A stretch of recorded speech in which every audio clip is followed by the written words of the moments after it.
Hey, welcome to Movement Groups. We are so excited that you decided to come and join a home today. And I don't know if you missed last Sunday or you were there, but we are going to recap what happened last week. Last week I taught on Matthew 5 and we talked about our Beatitudes. And we learned that Jesus is going up on this mountain to lead his disciples and to teach them all the things that he expects and needs from them. We learned that we are poor in the spirit. We learned that we are beggars, that we cannot satisfy our own needs. We cannot provide our own needs. And we can't buy our own salvation. We learned throughout this whole chapter that the Lord is our provider and the Lord is our comforter. And I want to read this to you. It says, "Bless those who mourn because they are comforted." The Lord is always comforting us no matter where we're at, no matter what's happening in our lives. The world that we live in wants to show us that satisfaction comes by what we can do, that we want to be successful, that we want the best job, that we want the car that we can't afford the gas for, that we want the house that we cannot fix the repairs for, and that we want the job that is about to fall and that the company is about to just disintegrate, but we don't want to wait on the Lord. And the Lord's like, hey, look, I get you want to be successful, but I'm the only one that can really satisfy you and provide what you need. And in the Beatitudes, we look at the Lord tell us to be meek, to be gentle, to be self-controlled, and to be disciplined, to wait on his timing, just as Hannah waited to conceive a child when the Lord instilled the time for it. We look at just how the Lord tells us to purify our hearts. We live in a world that is just full of impurity. We live in a world that is constantly telling us, you need this, you need this, you need this. And the Lord's like, no. He's like, I want you to purify your hearts. He's not that's not a suggestion, that's a requirement. I need you to purify your hearts. I need you to be open with me. And I need you, and everything that you're pouring into your heart is gonna come out. I need you to purify it. The things that we watch on television, the music that we listen to, the friends that we hang around, all those things affect us. They affect our life, they affect our heart, and then it creates an outward action that is impure. Where it's like, I want you to be pure. And he says, and when you live differently, the world's gonna be different. But if you're not different than the world, how can you affect it differently? You can't. And so it says in verse 10 through 12, it says, blessed are those who are persecuted because of righteousness, for theirs is the kingdom of heaven. Blessed are you when people insult you, persecute you, or falsely say all kinds of evil against you because of me. Rejoice and be glad. Rejoice and be glad to be persecuted.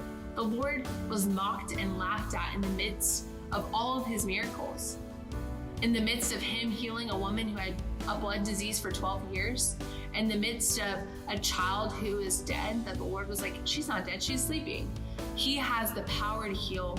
And when we realize that our strength is not comparable to his and we trust in his, he provides and he gives all that we need. And we talked about the salt and the light, and that's so powerful. It says, you are the salt of the earth.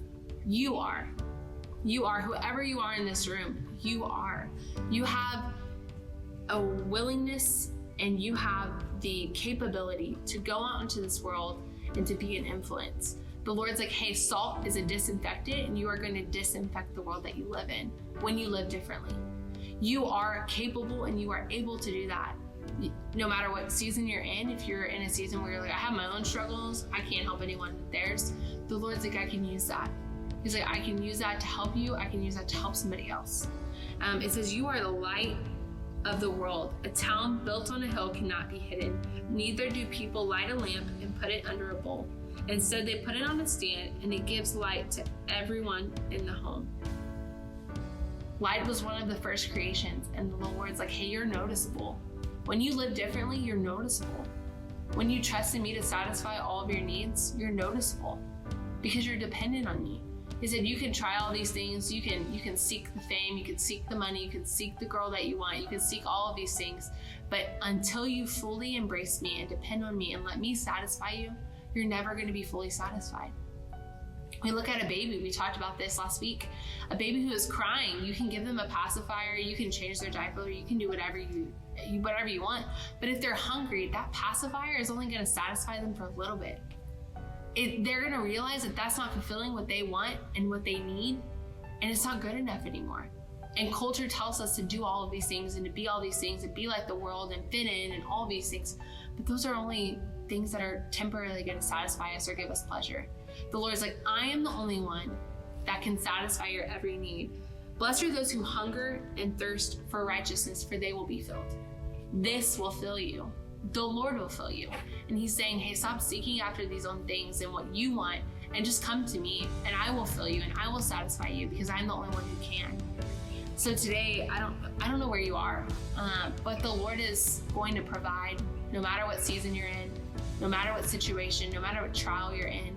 He's going to comfort you in the midst of whatever's happening in your life. If your mom was just diagnosed with cancer, if you are in a season where you just don't know what to do, you're struggling with alcoholism, you're struggling with addictions, you're struggling whatever, the Lord is there and he's able to comfort you. And he's able to help you if you rely and trust in him. So in this time, when you're with these people in these homes, I just pray that this would be an impactful time for you. I have 3 questions for you. The first one, how can you be a light right now in your life?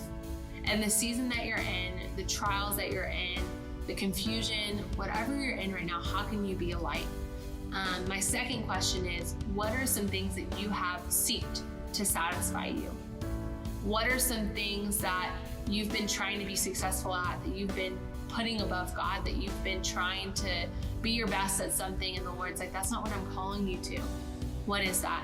And the last thing is, what season are you in? Be real with the people that you're sitting with. What season are you in right now that you just need prayer for, that you just need the Lord to work in? What season are you in that the Lord can come in and provide for you and to comfort you and to satisfy all that you need?